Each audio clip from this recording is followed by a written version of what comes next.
El buen juez por la casa empieza, y ese es básicamente el mensaje de Claudia Sheinbaum al gobierno del presidente Trump. Todo porque su zar fronterizo dijo que están dispuestos con los cañones, con las armas de guerra, para destrozar a los narcotraficantes. No necesariamente los de su casa, los de México. ¡Qué bueno! Pero empiecen por casa. ¿Qué lectura le daría usted a estas palabras que están dando desde Estados Unidos? ¿Cómo ve usted pues este tipo de posicionamientos un poquito extremos y que de alguna manera ustedes ya habían platicado precisamente de este trabajo que iban a hacer de manera coordinada con el gobierno de Donald Trump? Empiecen por su país.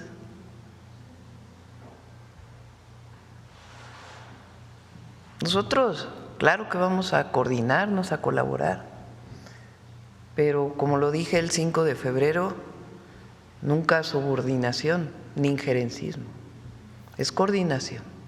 Esto ocurría en la mañanera del pueblo del día viernes y básicamente con elegancia la presidenta Claudia Sheinbaum dijo: hola.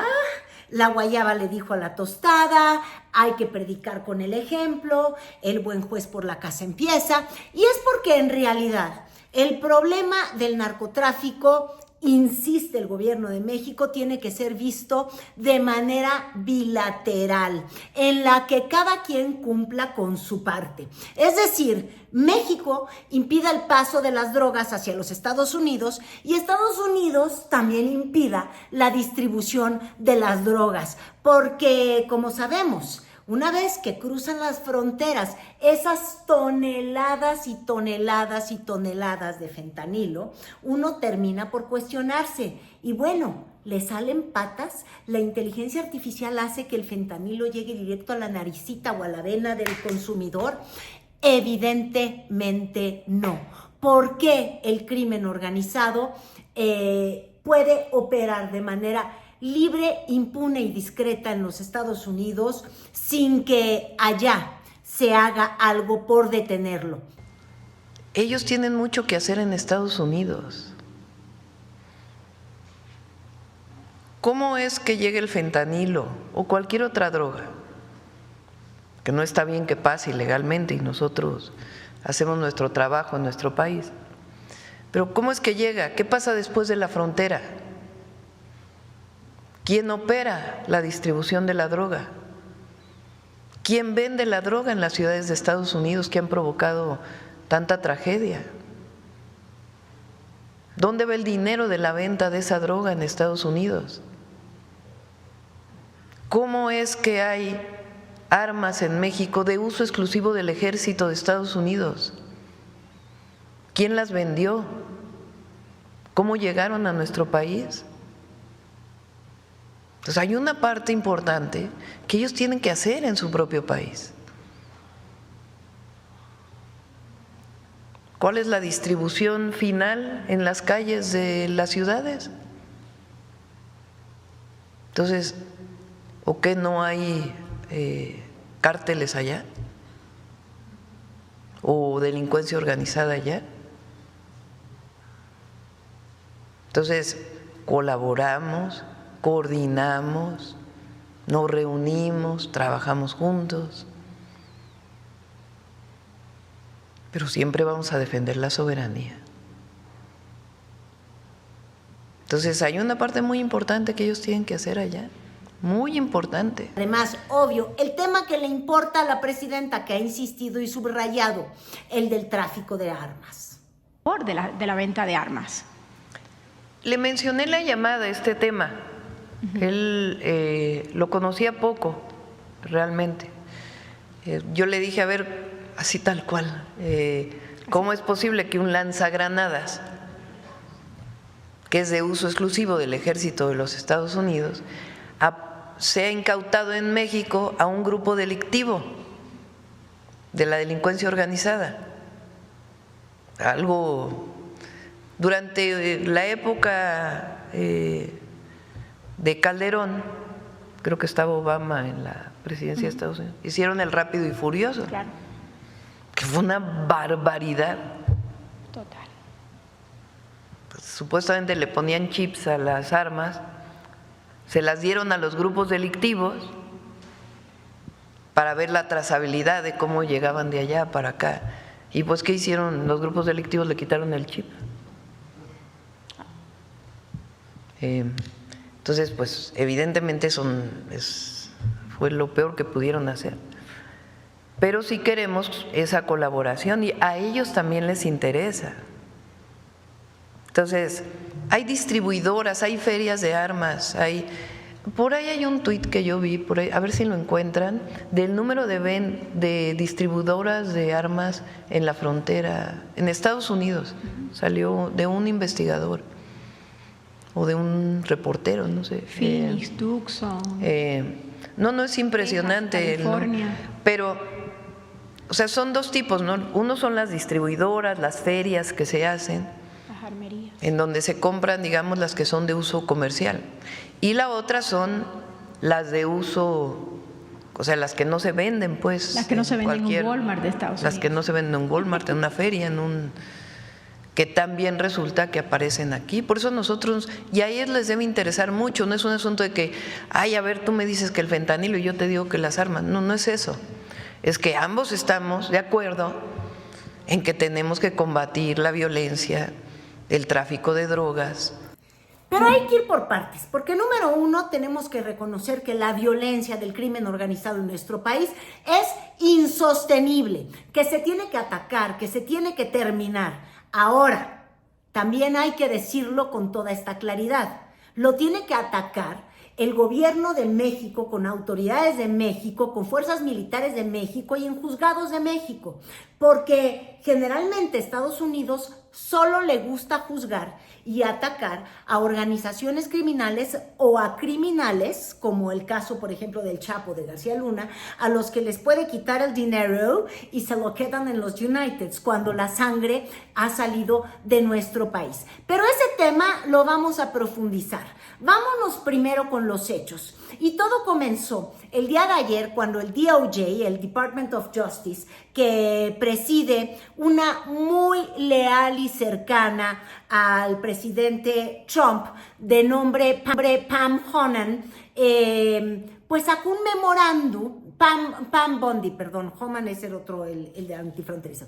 Pam Bondi sacó un memorándum donde dijo: vamos a determinar cuáles son los nuevos criterios para designar a los miembros de los cárteles de las drogas, es decir, todavía no les dicen terroristas, pero vamos a sacar estos nuevos criterios y también las nuevas directrices para la eliminación total de los cárteles de las drogas, pero adivinen dónde. Sí, en territorio estadounidense, pero en el mundo entero. Son los policías del mundo. Esto lo publica, firmado por Trump, el memorándum, un día después de que le tomó protesta para hacer la hazaña Make America, y ahora resulta the world, al mundo, safe again, porque ellos son el Batman universal. Destruyendo los cárteles terroristas va a ser una gran prioridad para Pam.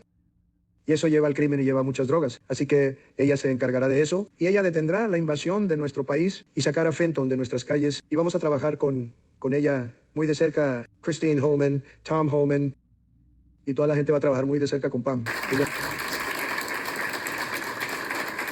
I will restore integrity to the Justice Department, and I will fight violent crime throughout this country and throughout this world and make America safe again. Pam Bondi será pues la que encabece la cruzada para desterrar de la faz de la tierra al crimen organizado, a los narcotraficantes. Y en particular se señalizaba en este memorando a dos organizaciones criminales que operan en México del narcotráfico: el Cártel Jalisco Nueva Generación y el Cártel de Sinaloa, que se dice es el que abastece de fentanilo a los miles y millones de consumidores que hay en los Estados Unidos. Y no solamente se van a ayudar con estas nuevas directrices que en realidad no nos dirigen a ningún lado porque no queda claro qué es lo que van a hacer, si para quitar de la faz de la tierra al crimen organizado necesitan que entren militares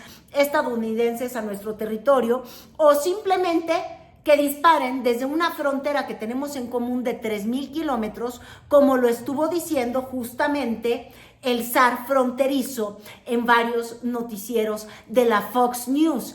Y cabe poner atención, porque miren cómo describe el objetivo. President Trump will not hesitate to take extreme action. I think President Trump will wipe them off the face of the earth, just like he did ISIS and the Caliphate. So I would think the Cuidado el que cartels se would meta pay con attention. los We have a strong militares president who's not going to americanos. take it. Y la pregunta es, cuando esas balas que cruzan la frontera matan a ciudadanos mexicanos, ahí no hay cuidado, ahí no importa la soberanía. Y hablo al respecto porque hace varios años yo realicé unos reportajes justamente en la frontera, en Nogales, en las dos Nogales, porque habían tenido varios incidentes en esa zona que eran contabilizados por varias organizaciones de la sociedad civil asentadas en los Estados Unidos, pero en México también, donde habían muchachitos. Un caso es el del niño Elena, de apellido Elena, que fue asesinado y estaba caminando justamente en la Avenida Internacional en Nogales, México. Y un agente de la Border Patrol decidió que vio un peligro en la frontera, que había visto a personas brincar de un lado al otro y decidió descargar su arma. El arma en Estados Unidos, la bala con destino a un muchacho de 15 años que fue asesinado. Ese agente simplemente salió impune. Por más que se intentó levantar la denuncia, dado que el cuerpo del homicidio nunca estuvo en territorio estadounidense, la madre del niño nunca obtuvo justicia. Pero no era un caso aislado, eran varios casos los que yo logré documentar de mexicanos muertos con balas transfronterizas, agentes de la migra, ahora van a poder ser elementos del ejército, que deciden que ven una actividad que no les gusta del otro lado y disparan y matan. ¿México podría hacer exactamente lo mismo? Digo, porque la droga que una vez cruza, yo también lo pude documentar en la frontera. Los talagueros mexicanos, o burreros como les llaman, van con la droga aquí en la parte de atrás, brincan la frontera, los están esperando en Estados Unidos, hay bodegas y de ahí se distribuye. Y entonces, ¿qué tal que le aventamos un balazo cuando está en Estados Unidos? Ahí, ¿qué es lo que ocurre? Y justo por eso Claudia Sheinbaum insistía, primero, la soberanía, y dos, que Estados Unidos también se haga cargo de su propio problema. Pues no se entiende muy bien, ¿no? Es un decreto general con menciones, pero ¿en qué se va a traducir? Pues hay que esperar a ver qué es lo que plantean, en qué se va a traducir.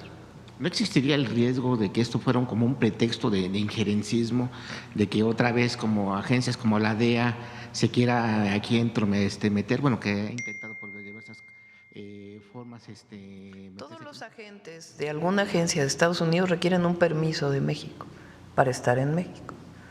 Y eso se trabaja con el Gabinete de Seguridad y tiene que haber coordinación, colaboración, información conjunta.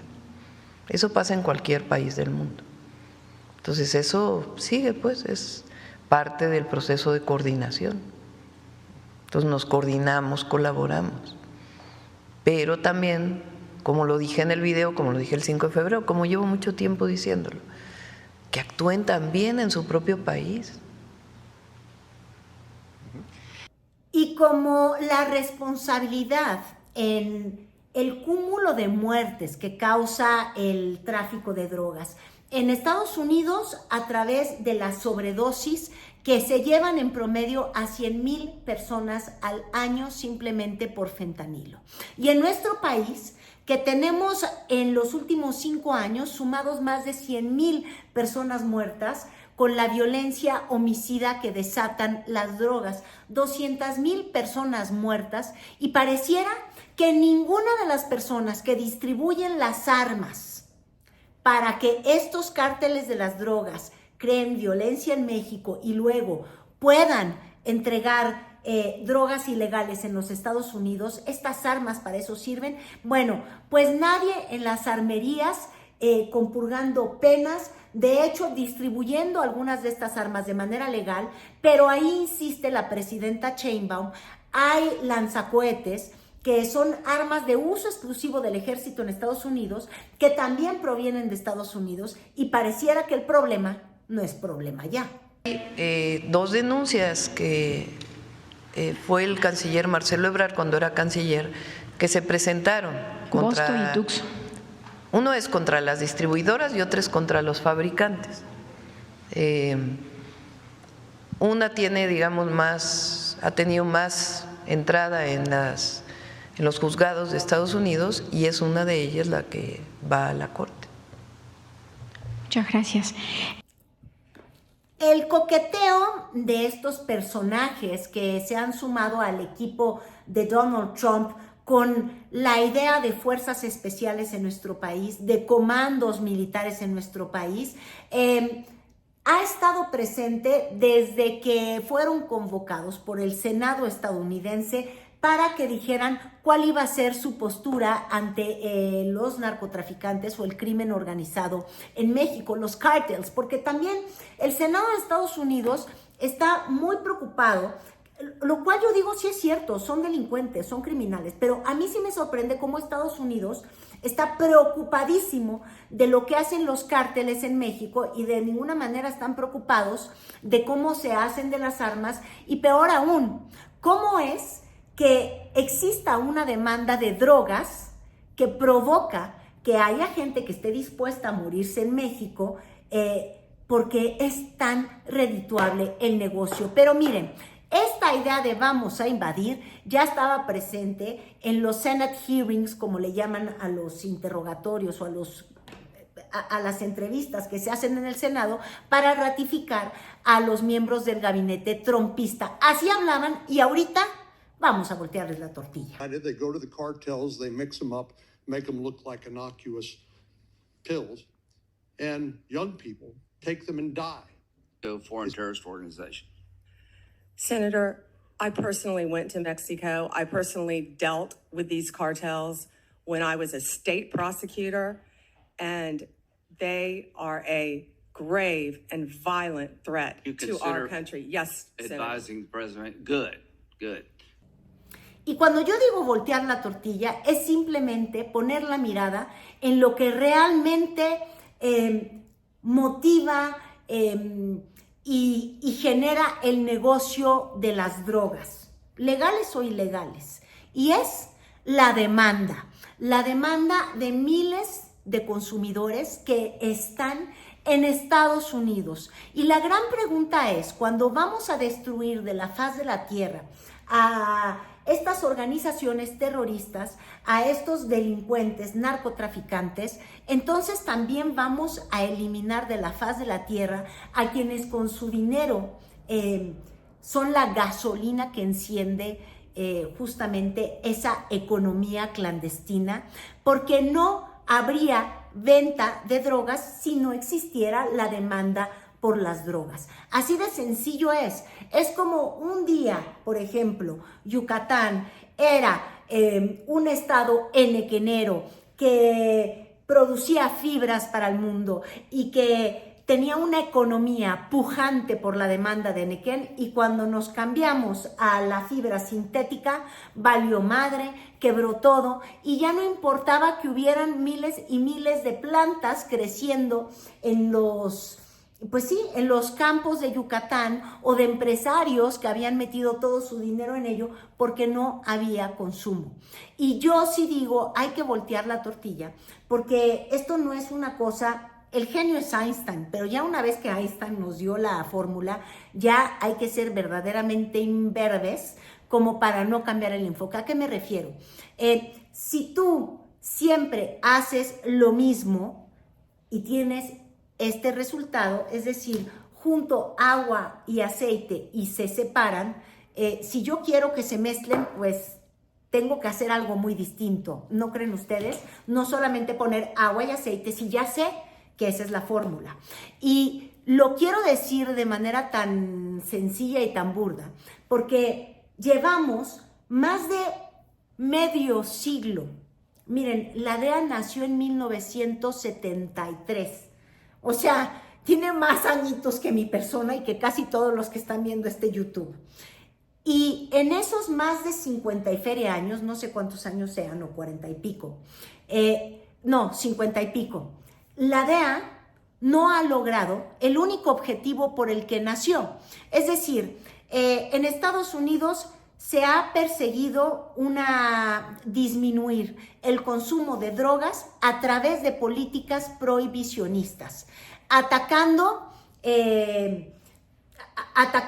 justamente a los narcotraficantes, quemando pastillos o sembradíos de droga, destruyendo laboratorios, la política, metiendo a la cárcel a los capos. La política ha sido como afecto a la oferta de droga. Y le han estado pegando a la oferta de droga durante más de medio siglo. Y cuando uno ve estos gráficos del consumo de drogas en los Estados Unidos, digo, no hay que ser Einstein. ¿Por qué sigues haciendo lo mismo cuando tus resultados son exactamente los contrarios a los que tú quieres?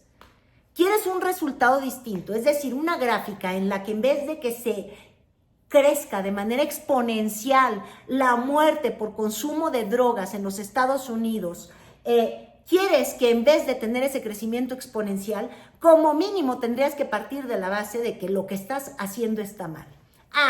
Pero administración tras administración, de Reagan a Obama, pasando por los Bushes y Trump en 2 ocasiones, o Biden, siguen apostando que la política contra el crimen organizado, porque ni siquiera es una política contra el crimen organizado.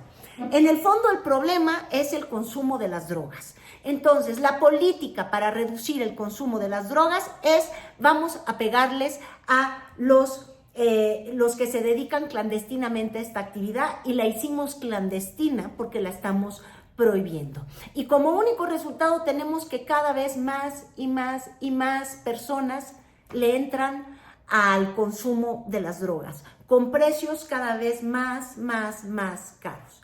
Y estos precios cada vez más caros hacen que cada vez haya peor calidad de la droga porque no está regulada, y un mercado clandestino pujante en el que por tales ganancias miles y miles de mexicanos, de centroamericanos, de colombianos, de asiáticos quieran dedicarse a traficar con la droga.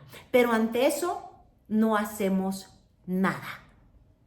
Debería de decir este comunicado del DOJ o las declaraciones del zar fronterizo o del propio Trump, en vez de decir cómo vamos a eliminar de la faz de la tierra a los cárteles de las drogas, ¿por qué no mejor eliminamos de la faz de la tierra, y no quiero decir a los consumidores porque no estoy diciendo que los matemos, pero a la demanda por las drogas ilegales?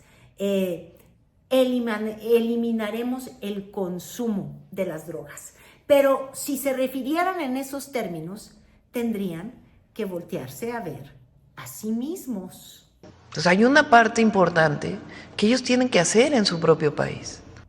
Básicamente, volteemos a ver el fracaso de una política prohibicionista de las drogas. Se vivió en los tiempos de Al Capone con la prohibición del alcohol. En realidad, si quieres tener una buena si no quieres tener una nación completamente alcoholizada, tendrías que estar justamente viendo con un enfoque de salud pública el tema.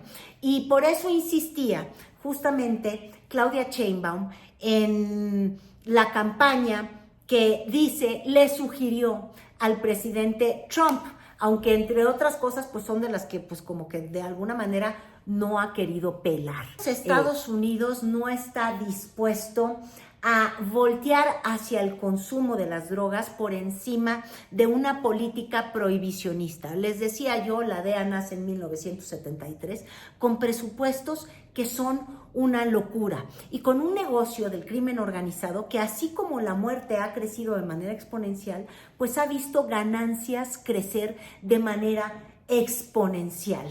Y en Estados Unidos también opera ese negocio, y en el sistema financiero también mueve recursos ese negocio, y es parte de la economía también de los Estados Unidos, pero pareciera que es una economía, la del crimen, que está muy bien controlada por los Estados Unidos.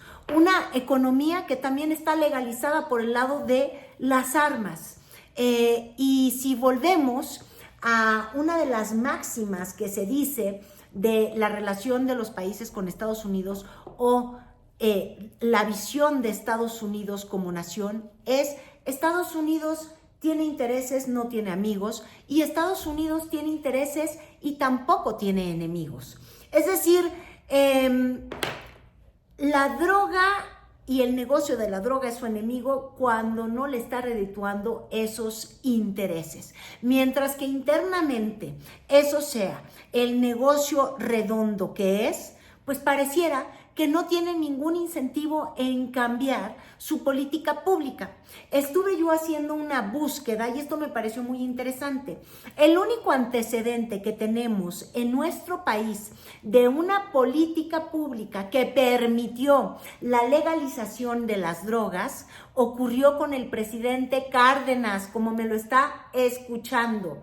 Y entonces legalizó el consumo para los que la consumen, porque además esa es la otra contradicción, ¿no? No persigues a todos los que están adictos, pero sí persigues al que le llevó la droga en la mano, pero pues son parte de la misma moneda, ¿no?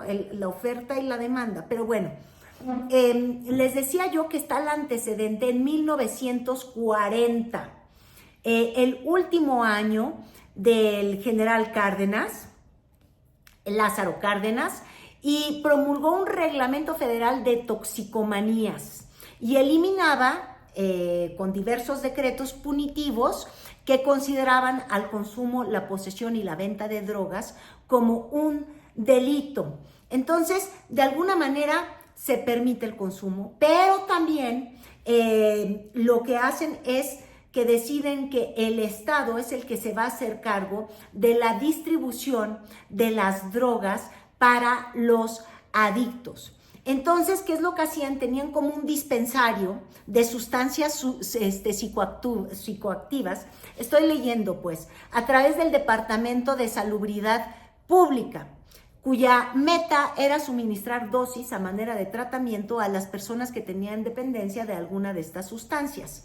El primero de estos dispensarios se ubicó en la Ciudad de México. Y fíjense ustedes, como señala el historiador Benjamin Smith, especialista de historia de Latinoamérica y de México, los bajos precios de las drogas que se ofrecían en este tipo de clínicas causaron estragos en el comercio ilegal, y evidentemente los adictos ya no querían buscar las drogas donde ni siquiera sabían de qué calidad venían, como ahorita pasa, ¿no? No sabes qué fentanilo se está metiendo el adicto. Puede ser más veneno que droga, que ya es veneno también, ¿me entienden? Pero cianuro de ratas y te mueres más rápido con las sobredosis. Entonces se cambia la demanda y bajan de manera impresionante los precios, porque el precio es el que daba el Estado. Y entonces ahí Estados Unidos, con el Buró Federal de Narcóticos, son los que le meten el pie a México y hacen el caso para que México no pueda seguir prohibiendo, como digo, permitiendo las drogas. Entonces aquí pone, aunque México presentó su postura ante la Liga de las Naciones en 1939 y fue secundado por algunos países, la apuesta mexicana fue duramente criticada por Harry Anslinger, que es el comisionado del Buró Federal de Narcóticos de Estados Unidos en ese momento. Se opuso tajantemente a la iniciativa y debido a sus rígidas posturas prohibicionistas fue conocido como el zar antidrogas. Y total, que así fue como terminó esta bonita historia en la que los traficantes de drogas perdían ante un comercio legal de drogas con precios no clandestinos y calidades reguladas. El primero que se puso en contra de ello fue Estados Unidos, porque volvamos al tema de fondo. Hay alrededor de 284 millones de consumidores, de personas que consumen drogas y que están entre los 15 y los 64 años. Ellos son la gasolina, ellos son el imán que hace que cada vez más personas quieran dedicarse a un negocio que deja tanto margen de ganancia porque es clandestino, que están dispuestos hasta arriesgar la vida. Quieren terminar con el negocio, quieren realmente que los cárteles de la droga desaparezcan de la faz de la tierra, pues empiecen por quitarle el incentivo número 1, los consumidores.